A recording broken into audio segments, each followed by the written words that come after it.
Warning, censorship. Warning, censorship. Christmas is open for business. There is no change. Santa has been providing presents to kids for 300 years, and we're not going to stop by some crazy psychopaths sitting over in Victoria or sitting at UBC. So it is business as usual for Christmas and freedom. Christmas, Hanukkah, Kwanzaa. If you normally celebrate holidays like those this time of year, I want you to close your eyes for just 1 second and remember what your plans were this time last year. Maybe you gathered with others to honor your God, or your kids lined up to sit on Santa's knee to tell him what they wanted for Christmas, or you had good food with good people that you hold dear to your heart, because life is short and it's the moments just like that that make life worth living. Now snap back to reality for the moment here in December 2020, where public health officers like BC's Dr. Bonnie Henry have banned all religious gatherings, to the point that churches are being fined thousands of dollars for offering a place of worship, regardless of the COVID safety measures they've had put in place. You can catch a report on that at rebelnews.com. But they also have the powers to threaten citizens with Grinch-worthy powers about whether or not they can be trusted to safely celebrate Christmas with their loved ones this year, should cases continue to rise in the midst of cold and flu season, I might add.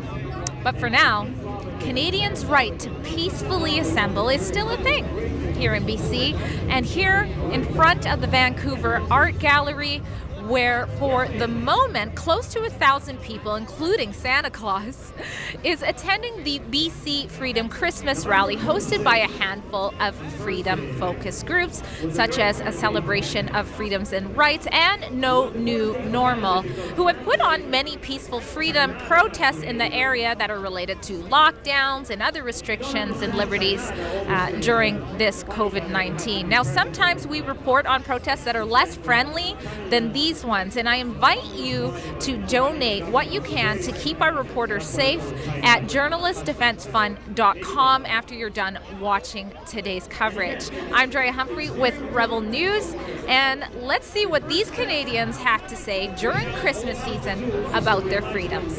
Freedom is essential! Freedom is essential! Rights are essential! Rights are essential! All right, I told you guys Santa was here. Now, Santa's been carrying this guy around all day.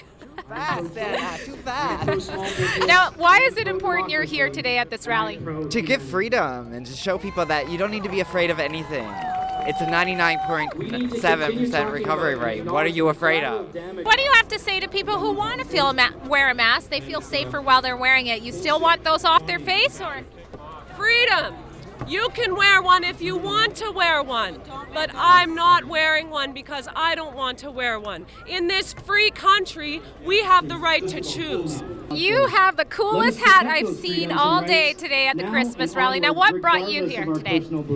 Freedom, gathering, love, and being fearless, and showing our solidarity to protect our rights and learn about our rights and why we have to defend them, and why this is so important right now, that we need to show the world that love is more important than fear, and coming together to celebrate in fun festive wear and is so healthy, and it's just, this is where I belong. Yeah. Now, every province is a little bit different in Canada. In Manitoba, you mentioned festive stuff. You can't even buy something festive in a Walmart right now. It is. Now, but what do you have to say to people who say, okay, that's nice, you're talking about love, but it's loving to stay home. It's loving to not be around the people you care about. That's the loving thing to do. I can't agree with that. It just goes against everything that I hold true. Bring back, oh bring back my normal to me, oh please. All right, I'm here with with Raul. He is one of the organizers of these freedom events that happen often here. He's with the No New Normal group. Now, tell us how this came together and why you guys thought it was important to have a Christmas rally today.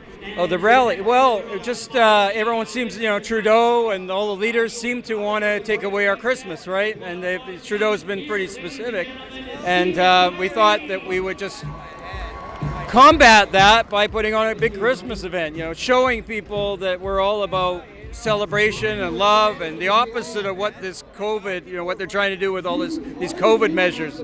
So that was really our objective, yeah. Well, I think you guys did a pretty good job at that.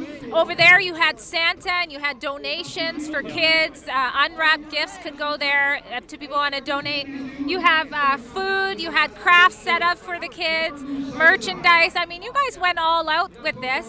Now, you've been working at these freedom rallies for a long time, and I think today was similar to the last big rally. I think it got close to, 1,500 or something like that.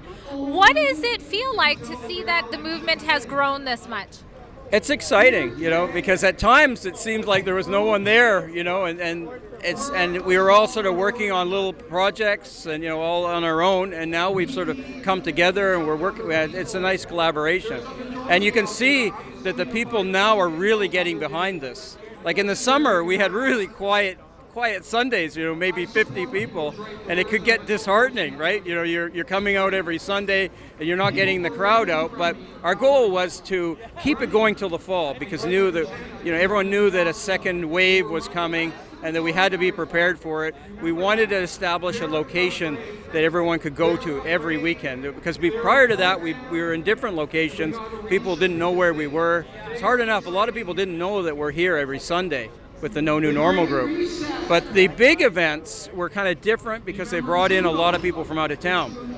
So the really big events have drawn huge crowds, and that's been really impressive. But in Vancouver, we have not had the crowds like Toronto and Montreal and Ottawa. But now we're starting to see it happen finally. And so it's nice to be a part of that. Right. So mainstream media was here. I don't know that they were here that long. I saw them at the beginning of the night when Mark Donnelly was here. But I noticed the mainstream media, they love to label this type of protest as a anti-vaccine protest. I want to ask you, is that what this is? And if not, what is it? It's about a freedom rally. It's about fighting for all our rights that are being taken away under the guise of COVID. So, that's really where it's at. But they want to slight us, marginalize us, demonize us with those labels. So then other people, they don't want us to congregate. They don't want us to grow and be powerful. It's all about, divide and conquer, right? So, that's really the strategy. And we are, we're not a single, there's a lot of issues we cover. That's why we call ourselves fighting against COVID tyranny. There's so many aspects to all of this, right? So we're not a one subject group by any means. And just to say it's all about masks, well, we believe in choice about masks, really. What brought you here for this Christmas rally when you're supposed to be banned? Santa doesn't believe in any media passes. It is business as usual. Christmas is open. Christmas is essential. But in some parts of Canada, I'm sure the elves are laid off because in Manitoba, you can't even buy, a Christmas sweater for your kids to take a picture this time of year. What do you think about that? Hogwash. Hogwash. All my elves are flat out making a lot of toys for all the kids. And it is business as usual for Christmas. Are you able to give me my Christmas wish that I'm going to be allowed to celebrate Christmas with my loved ones? That's what I want, Santa. Christmas is open for business. There is no change. Santa has been providing presents to kids for 300 years, and we're not going to stop by some crazy psychopaths sitting over in Victoria or sitting at UBC. So it is business as usual for Christmas and freedom. Merry Christmas. Merry Christmas. What we need to do is see that we're on this earth at this time battling a war that has duality. It is us versus them. It is good versus evil. There's no doubt about that. And we can't let go of that war. We have to say stop. We have to stand up, we have to speak out, we have to say no mask for me. You didn't know exactly how the College of Physicians were going to react to some of the stuff you're saying. So what has your experience been like since then? Well, you can imagine this is counter-narrative material, so the college, which is under the guise, or the control somewhat anyway, of the Ministry of Health, is going to come down pretty hard on anyone that speaks out about this. I think they're a self-regulating profession, so they try to be fair, but this is, I think, new territory for them. Doctors across the country, for many colleges that are actually trying to step up and speak the truth. So we do have truth in our corner, and that's very helpful. They have regulation in their corner, and we have to pay attention to that.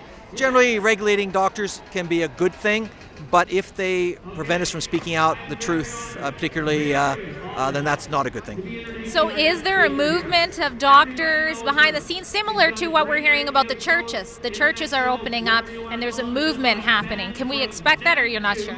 Well, no, I think we can expect that. The doctors, there are quite a few in the woodwork who still have fear of the college losing their license. That prevents them from speaking out, but they're thinking about it. There are some seeds that have been sown, and they're gradually growing into plants. Dr. Bonnie Henry said something that really puzzled me. She said that the mask mandate was based on retail and other public sectors. I mean, that seems like quite an odd thing for a doctor to say. If I have something funky going on and I go to you and you tell me, well, based on retail and other public sectors, try this prescription, I'd find another doctor. Did you know she said that? And what do you have to say about that? Did she actually say something about retail? She literally, I kid you not, we could play it right now. But based on continued requests, particularly from the retail and other public sectors, to have more explicit direction for the use of masks in indoor, public, and retail spaces, I've asked the Minister of Public Safety and the Solicitor General to issue a requirement for the wearing of masks for all indoor, public, and retail spaces for staff and customers, except where eating or drinking. Well, that may be someone who has money on their mind, I'm not sure, but I don't see how that would apply to patients who are in front of you who have a medical condition that requires them to have a mask exemption. I think that the mask exemption should be given to anyone who has symptoms that are caused by wearing a mask, particularly if they're significant and harmful to their health. So I don't see what that's got to do with retail. But, you know, Christmas is coming, so maybe people are thinking about going to the stores. I'm not sure, but I think she was saying that she's been, I can't put words in her mouth, but I think the reason she said that is because the retail stores and other public sectors have been pressuring her to do a mandate. That's how I interpreted it. But still, I would like her to say, here's the peer-reviewed research I'm basing BC's mask mandate on. Exactly. I think that doctors should not be pressured by retail stores to make their decisions about patients' welfare. That doesn't make any sense, and I think it's against the Hippocratic Oath, to tell you the truth. So I'm not really sure what was meant by that, but I agree with you. Doctors have to take the evidence that's in front of them in the clinic, the patient that's sitting there in the chair, and base their decisions on that, not on retail, income, outcome, and finances. And I suspect that in the end, we're going to find out that turkeys are super spreaders and we're not going to be allowed to have them for Christmas. I'm concerned about the lockdown measures, although technically we don't actually have a lockdown here in BC, but we may be moving towards that. And I'd like to see some direct action on the issue of the different COVID-19 related measures. There's been a lot of effort in other jurisdictions, in Alberta and in Ontario. And one of the problems is that healthcare under our Constitution is under a provincial mandate. And as a result, regardless of the successes, if there's any, in other jurisdictions, we would have to initiate our own here in British Columbia. All right, so the march is on the way. We are on Georgia Street in Vancouver. There's lots of spirits. They're chanting things like Christmas is essential, freedom is essential, and lots of smiles going on. So we've got the Vancouver police, if you want to show, they're helping and making sure we're safe here. And everything's going good. Thank you, officer. Merry Christmas, Vlad. Merry Christmas, and guess what? Christmas is essential. Yes, it is. Now, you're all over the place. We've got you on Rebel in Vancouver, then you're in Toronto. You're really committed to this. Why? Tell us why. Well, I am a father. I have a son, and for all the other children in this country, we have to make a stand. and we have to put everything on the line and do whatever it takes to make sure that our children can live in a country that's going to be free of oppression and fear. And that's it.